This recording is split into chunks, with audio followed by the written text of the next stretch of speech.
खबरों का सारथी।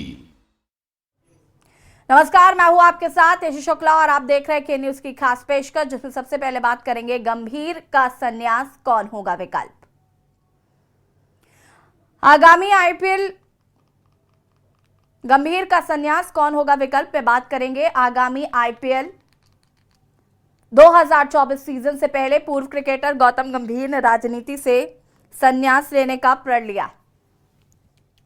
उन्होंने खुद ही लोकसभा चुनाव न लड़ने का फैसला किया है, जिसके बाद गौतम टिकट की रेस से बाहर हो गए। इस संबंध में उन्होंने ट्वीट कर जानकारी दी है। आगामी आईपीएल 2024 सीजन से पहले गौतम गंभीर ने बीजेपी प्रमुख जगत प्रकाश नड्डा से उन्होंने अपने राजनीतिक कर्तव्यों से मुक्त कराने की अपील की है। गंभीर कोलकाता नाइट राइडर्स के मेंटोर के रूप में अपना कार्यकाल शुरू कर रहे हैं। गौतम गंभीर ने ट्वीट करते हुए लिखा, मैंने पार्टी अध्यक्ष जेपी नड्डा जी से मुझे अपने राजनीतिक कर्तव्यों से मुक्त करने का अनुरोध किया है, ताकि मैं अपनी आगामी क्रिकेट प्रतिबद्धताओं पर ध्यान केंद्रित कर सकूं। मैं माननीय प्रधानमंत्री जी और माननीय गृह मंत्री अमित शाह जी को लोगों की सेवा करने का अवसर देने के लिए हृदय से धन्यवाद देता हूं। लोकसभा चुनाव 2024 से ठीक पहले इस खबर ने सभी को चौंका दिया। अब सवाल उठ रहा है कि गौतम गंभीर ने संन्यास क्यों लिया है और उनका विकल्प कौन हो सकता है। बीजेपी की केंद्रीय चुनाव समिति की बैठक गुरुवार को दिल्ली में पार्टी मुख्यालय में हुई और पार्टी जल्द ही अपने उम्मीदवारों की सूची की घोषणा कर सकती है। राजनीतिक के जानकारों के अनुसार यह अनुमान लगाना अभी भी मुश्किल है कि पूर्वी दिल्ली सीट पर गंभीर की जगह कौन लेगा। अप्रैल मई में होने वाले लोकसभा चुनाव में दिल्ली की 7 सीटों पर बीजेपी और इंडिया गठबंधन के सहयोगी आप और कांग्रेस के उम्मीदवारों के बीच सीधा मुकाबला होगा।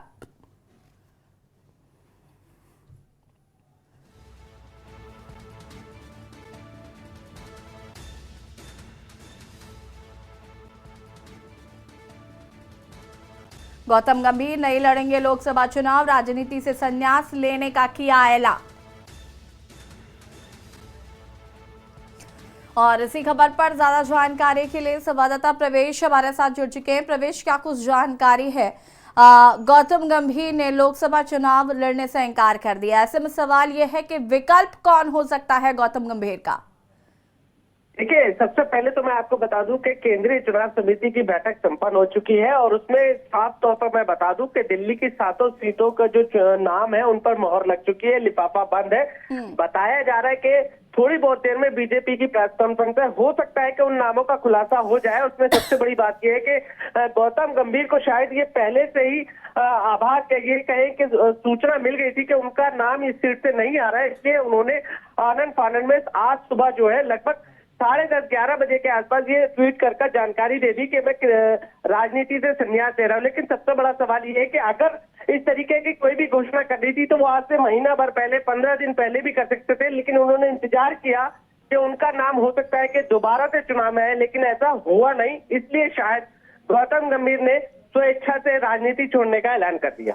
चलिए, लेकिन विकल्प कौन होगा ये तो फिर भी सवाल है कि अगर गौतम गंभीर नहीं तो कौन? देखिए, नामों की बात करें तो नाम यहाँ पर वीरेंद्र सचदेवा जो दिल्ली बीजेपी के अध्यक्ष हैं, उनका नाम आ रहा है। पूर्वी दिल्ली में के उनका नाम हो सकता है। दूसरा नाम मैं बता दूं, अक्षय कुमार का नाम आ रहा है जो बॉलीवुड एक्टर है। और तीसरा नाम जो आ रहा है वो हर्ष मल्होत्रा का है। ऐसे तमाम मीडिया के पदाधिकारी हैं, लेकिन रेस में कौन है ये अभी हो सकता है कि जब खुलासा होगा तो ये नाम आपके सामने होंगे। ठीक है प्रवेश, बहुत बहुत शुक्रिया आपका जानकारी साझा करने के लिए। बता दें कि गंभीर के फैसले ने सभी को चौंकाया। हालांकि जैसा कि हमारे संवाददाता बता रहे हैं कि जिस गौतम गंभीर को कहीं ना कहीं अंदेशा था कि उनका इस बार टिकट कटने वाला है, इसलिए उन्होंने पहले ही ये ट्वीट किया और ये लिखा है कि वो मैचेस पर ध्यान देंगे और लोकसभा चुनाव नहीं लड़ेंगे।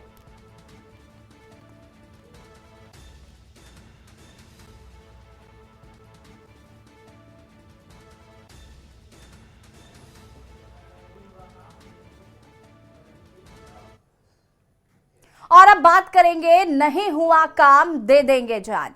मध्य प्रदेश के राजगढ़ जिले की नरसिंहगढ़ विधानसभा से विधायक मोहन शर्मा अपनी ही सरकार में सिस्टम से नाराज दिख रहे हैं। बीजेपी विधायक ने आत्मदाह की चेतावनी दे दी है। उन्होंने बढ़े हुए बिजली बिलों के विरोध में 5 मार्च से धरने पर बैठने की बात कही है। मोहन शर्मा ने विद्युत विभाग के कर्मचारियों और अधिकारियों पर गरीबों को परेशान करने का भी आरोप लगाया है। मोहन शर्मा राजगढ़ जिले के औद्योगिक क्षेत्र पीलूखेड़ी में नवीन औद्योगिक इकाई Mrs Jeolo pack private limited company के भूमि पूजन कार्यक्रम में शामिल हुए। आयोजन में राजगढ़ कलेक्टर हर्ष शर्मा, एसपी धर्मराज मीणा सहित अन्य अधिकारी मौजूद रहे। कार्यक्रम को संबोधित करते हुए विधायक मोहन शर्मा ने कहा कि विद्युत मंडल के अधिकारी कर्मचारी बिजली बिल जमा नहीं करने पर हमारे क्षेत्र के गांव में जाते हैं, किसानों के घरों के गेट खोलते हैं और उनकी मोटरसाइकिल निकाल कर ले जाते हैं।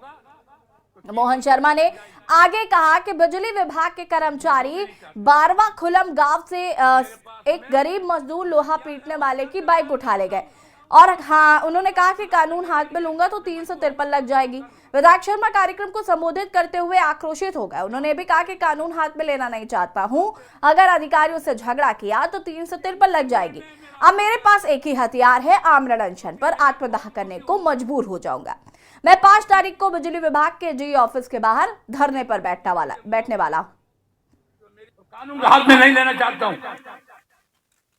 मैं समझता हूं कि किसी अधिकारी के साथ विवाद झगड़ा होगा तो 353 लग जाएगी और मैं वो भी नहीं चाहता। पर मेरे पास में एक हथियार है, वो हथियार चलाना जानता हूं कि आमरण अनशन पर आत्मदाह करने के लिए मैं मजबूर होऊंगा, वो कर लूंगा। मैंने आपसे पहले भी निवेदन कर दिया, आप किसने बोल दिया। अभी अंतिम निर्णय मेरा हो चुका है, क्योंकि मैं बहुत दुखी हूं, बहुत दुखी। मैं जिंदगी से मुझे मोह भी नहीं, तो मेरी उम्र पूरी हो चुकी है। मुझे मौत स्वीकार है, पर जनता के ऊपर अत्याचार विद्युत मंडल का स्वीकार नहीं है। तो कानून का हाथ में नहीं लेना चाहता हूं। और इसी खबर पर हमारे साथ संवाददाता सुनील बालवी जुड़ चुके हैं। सुनील, बीजेपी के ही विधायक आमरण अनशन और आत्मदाह की बात करते हुए नजर आ रहे हैं।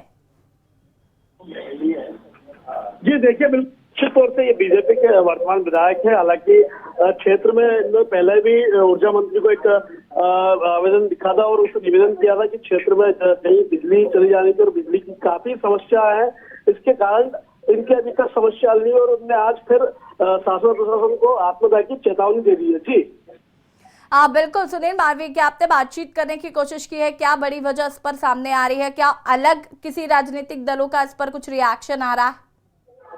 जी देखिए, अभी किसी तौर से किसी भी राजनीतिक दल का कोई रिएक्शन नहीं आया। हालांकि हमने विधायक जी को फोन मिलाया था, लेकिन विधायक जी ने हमारा फोन नहीं उठाया। लेकिन मामला जो है काफी गंभीर बताया जा रहा है, क्योंकि भारतीय जनता पार्टी के वो विधायक है।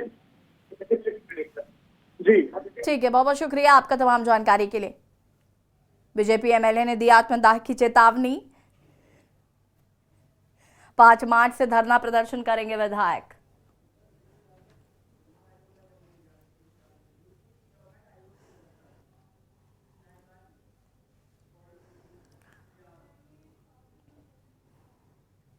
और अब बात करेंगे यूपी की चौखट आयोग की दस्तक। लोकसभा चुनाव की प्रक्रिया शुरू होने के पहले तैयारियों की समीक्षा के लिए मुख्य चुनाव आयुक्त राजीव कुमार के नेतृत्व में चुनाव आयोग की इसी की टीम ने लखनऊ में मंडल और जिलाधिकारियों के साथ बैठक की है। टीम ने लोकसभा चुनाव को लेकर अफसरों के साथ कई मुद्दों को लेकर आकलन किया है। बैठक के लिए 13 सदस्यीय टीम 3 दिवसीय दौरे पर गुरुवार को उत्तर प्रदेश पहुंची थी। वहीं आज विधान भवन के तिलक हॉल में हो रही इस बैठक में यूपी के मुख्य सचिव और डीजीपी के साथ ही चीफ सेक्रेटरी दुर्गा शंकर मिश्रा भी शामिल हुए। एनफोर्समेंट एजेंसीज के साथ ही आबकारी, जीएसटी, नारकोटिक समेत कई एजेंसियों के साथ ही मुख्य निर्वाचन आयुक्त राजीव कुमार की अध्यक्षता में बैठक की गई। बैठक के बाद मुख्य निर्वाचन आयुक्त राजीव कुमार ने प्रेस कॉन्फ्रेंस की। क्या कुछ कहा है मुख्य निर्वाचन अधिकारी ने, आपको सुनाते हैं। बहुत यंग वोटर्स की बढ़ोतरी हुई है राज्य में और पूरे देश में, उनके लिए भी विशेष अभियान चलाए जाएं। ईवीएम के बारे में भी कुछ लोगों की आशंकाएं थी। उनका कहना था कि कोई ईवीएम का विरोध नहीं कर रहा है, वो ऐसा नहीं चाहते हैं कि ईवीएम ना हो, बट ये कहना था कि आप इसको और ऐसे साधन अपनाएं जो विश्वास और जग सके। कुछ ने कहा कि 50% बीबीटी को काउंट कराइए, कुछ ने, 1-2 पार्टी ने कहा कि आप रैंडम तरीके से चुनिए जिसकी आप चेकिंग करते हैं पोस्ट के समय में। मुझे अफसोस है कि आपको प्रेजेंटेशन में नहीं दिखाई दे रहा है सब दिखता। हम इसको साथ ही साथ आपको सोशल मीडिया के माध्यम से उपलब्ध कराते रहेंगे। ईवीएम का मूवमेंट सरकारी गाड़ी में हो, सबकी ये मांग थी। वोटिंग के बाद उसके बाद में प्रोसेस में वीडियो वैन्स जो हैं पॉलिटिकल पार्टी को मिलती हैं, वो उनकी परमिशन जल्दी से जल्दी मिले। वोटिंग के समय में कुछ लोगों का डुप्लीकेट वोट डालने का इंपर्सोनेशन होता है, उसको रोका जाए। किसी पोलिंग एजेंट को बाहर ना निकाला जाए। वोटिंग के बाद में जो कितने वोट उस बूथ पर पड़े, इसकी सूचना फॉर्म 17C में पॉलिटिकल पार्टीज को दी जाए, ताकि जब काउंटिंग का समय आए तो वो देख सकें कि जितने वोट पड़े थे उतने ही काउंटिंग के समय निकल रहे हैं। काउंटिंग के हर राउंड में उनके पोलिंग एजेंट्स का दस्तखत कराया जाए, ताकि एक आधार बना रहे, विश्वास बना रहे। पोस्टल बैलेट की गिनती पहले की जाए। ये सब मांग थी। अब मैं आपको इनके सबके उत्तर दूंगा समय समय के जैसे जैसे आएगा। और एक विषय में ऊपर बोल गया था, Bahujan Samaj party national party के रूप में हमसे मिली थी।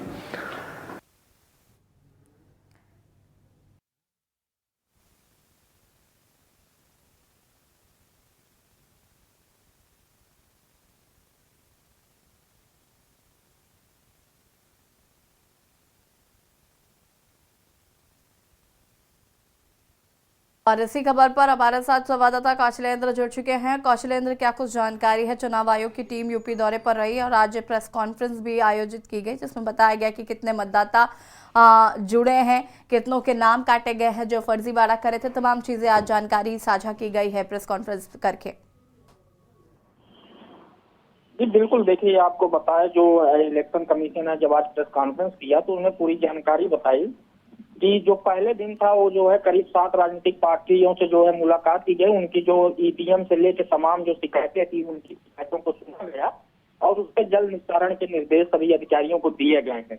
वहीं मतदाता में अगर हम बात करें तो जो अभी सूची जो तैयार की गई है उसमें जो है लगभग बताया जा रहा है कि 54 से 56 लाख से ज्यादा करीब जो है मतदाताओं का नाम जोड़ा गया और करीब 32 से 34 लाख जो मतदाता हैं जो अब नहीं है उनको जो है हटाया गया।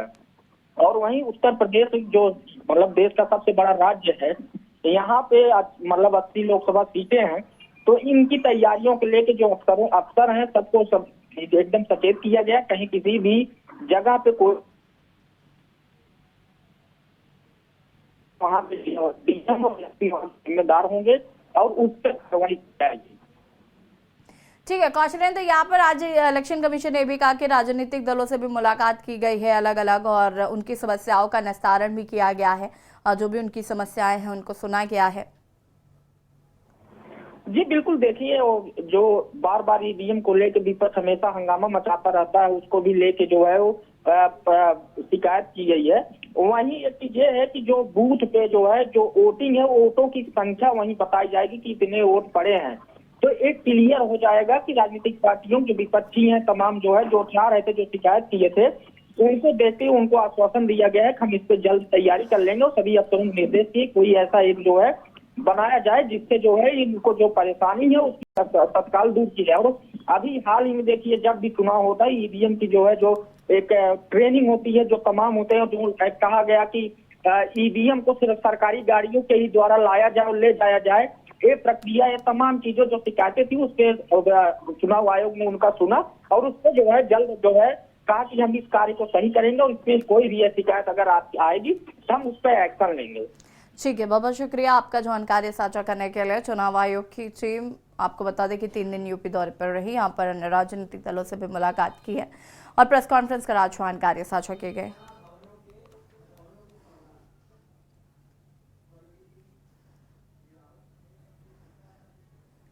और अब बात करेंगे अन्नपूर्णा भवनों की सौगात। यूपी के मुख्यमंत्री योगी आदित्यनाथ ने आज अन्नपूर्णा मॉडल दुकानों का उद्घाटन किया है। प्रदेश भर में कुल 1100 दुकानों का उद्घाटन किया गया। इस दौरान सीएम योगी ने कहा कि पहले बीच रास्ते राशन गायब हो जाता था, बिना भेदभाव के हर गरीब को मुफ्त राशन मिल रहा है। सुशासन का मॉडल ही राम राज्य है। अब प्रदेश में मुफ्त राशन, मुफ्त आवास और इलाज मिल रहा है। योगी ने कहा कि पहले जरूरतमंदों को राशन नहीं मिलता था, 2017 से पहले धांधली होती थी, अब हर जरूरतमंद को योजना का लाभ मिल रहा है। ई पास मशीनों के जरिए राशन वितरण किया जाता है, जिसके लिए राशन भेजा जाता है उसी को राशन मिलता है। हर जरूरतमंद को योजना का लाभ मिल रहा है। हर जरूरतमंद का आयुष्मान कार्ड बन गया है। लखनऊ से सारी मॉनिटरिंग हो रही है। पिछली सरकारों पर निशाना साधते हुए योगी ने कहा कि पहले गरीबों को परेशान किया जाता था, योजनाओं के सेंटर दूर दूर होते थे और घोटाले किए जाते थे। प्रधानमंत्री जी की जो मंशा रही है कि रिफॉर्म जीवन के हर एक क्षेत्र में हो सकता है, और खाद्य रसद विभाग ने उस रिफॉर्म के माध्यम से जो परिवर्तन करके दिखाया है, आज मैं कह सकता हूं कि लगभग सभी 80,000 राशन कोटे की दुकान में इस रिफॉर्म का लाभ 15 करोड़ लोगों को प्रदेश के अंदर प्राप्त हुआ। भूखमरी की समस्या का समाधान हुआ। उस कलंक से हमने उत्तर प्रदेश को मुक्त करने में सफलता प्राप्त की, और सिंगल डोर स्टेप के माध्यम से भी जो एफसीआई गोदाम से राशन बीच से ही गायब होता था, अब वो बीच से गायब नहीं होगा, बल्कि लखनऊ से ही बैठ बैठ करके हम मॉनिटरिंग कर पाएंगे कि राशन वास्तव में जिस कोटे की दुकान में जाना है उसी तक पहुंच पा रहा है। और इसी खबर पर ज्यादा जानकारी के लिए संदीप मिश्रा हमारे साथ जुड़ चुके हैं। संदीप, क्या कुछ जानकारी है? आज मुख्यमंत्री योगी आदित्यनाथ ने अन्नपूर्णा भवन का उद्घाटन किया है और उन्होंने कहा है कि पिछली सरकारों में जिस तरीके से गरीबों को परेशान किया जाता था, हमारी सरकार में जिसका राशन है उसी को मिलता है। देखो, देखिए, उत्तर प्रदेश की योगी सरकार ने भवनों का उद्घाटन किया है और उद्घाटन में साफ तौर पर उन्होंने स्पीच देते हुए उन्होंने कहा कि जिस तरीके से पहले से राशन की दुकानों में बंदरबाट होता था, लेकिन आज के समय में ऐसा नहीं देखने को मिल रहा है, क्योंकि जहां जिसका नाम होगा पर्चे पे उसी को राशन मिलेगा। तो उसको लेकर के बड़े सवाल किए थे, क्योंकि जिस तरीके से लगातार जो है राशन जो विक्रेता थे कहीं ना कहीं गोलमोल करते रहते थे और वक्त पे लोगों को राशन नहीं मिलता था। तो ये जिस तरीके से लगातार इस पे जो है अब निगरानी की जा रही थी, और ऐसे में निगरानी का माध्यम यही था कि जिस तरीके से भारतीय जनता पार्टी ने सबसे पहले आकर के कोरोना काल में जिस तरीके से लोगों के घरों पे राशन भिजवाया है, कहीं ना कहीं तो एक बड़ी भुखमरी से जो उस समय बचाने का जो प्रयास था उत्तर प्रदेश की सरकार का, वो करती हुई नजर आई है। वैसे ही अगर बात करते हैं तो 1100 अन्नपूर्णा भवनों का आज उद्घाटन किया है। उत्तर प्रदेश की जनता को एक बड़ी सौगात दी गई है, जिससे कि राशन का जो सामान होगा वो सही अच्छी जगह पे सुरक्षित रखा जा सके और आम जनता तक जो है वो राशन जो है सही सलामत पहुंच सके। ठीक है संदीप, बहुत शुक्रिया आपका जानकारी साझा करने के लिए। 1100 अन्नपूर्णा भवन की सौगात आज जनता को दी है मुख्यमंत्री योगी आदित्यनाथ ने।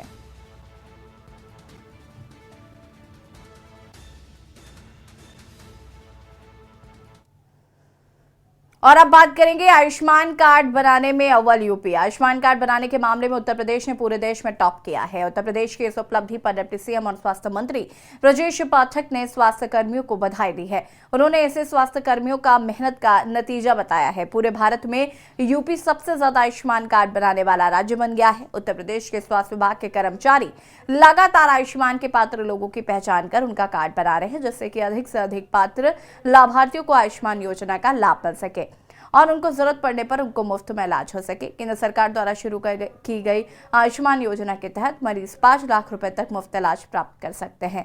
यह आयुष्मान कार्ड सरकारी अस्पतालों के साथ ही प्राइवेट अस्पतालों में भी मान्य है। सरकार द्वारा शुरू की गई आयुष्मान योजना के अंतर्गत पंजीकृत प्राइवेट अस्पतालों में जाकर मरीज इस योजना का लाभ हासिल कर सकते हैं। डिप्टी सीएम ब्रजेश पाठक ने बताया कि यूपी में अब तक 3.71 करोड़ लोगों के आयुष्मान कार्ड बनाए जा चुके हैं। पिछले दिनों आयुष्मान कार्ड बनाने में उत्तर प्रदेश ने अपने पुराने रिकॉर्ड को तोड़ दिया था। मात्र एक दिन में 6,42,000 आयुष्मान कार्ड बनाए गए थे। इस रिकॉर्ड को तोड़ते हुए एक दिन में करीब 6,63,000 कार्ड बनाए गए हैं। उन्होंने कहा कि स्वास्थ्य कर्मचारी अपनी पूरी मेहनत और लगन से काम कर रहे हैं। उन्होंने कहा कि आयुष्मान भव अभियान के सकारात्मक नतीजे भी सामने आए हैं। इस अभियान को थमने नहीं देना है। सभी पात्र परिवारों का आयुष्मान कार्ड बनाने की दिशा में आगे बढ़ना है। उन्होंने अभियान से जुड़े सभी अधिकारियों और कर्मचारियों को बधाई दी है।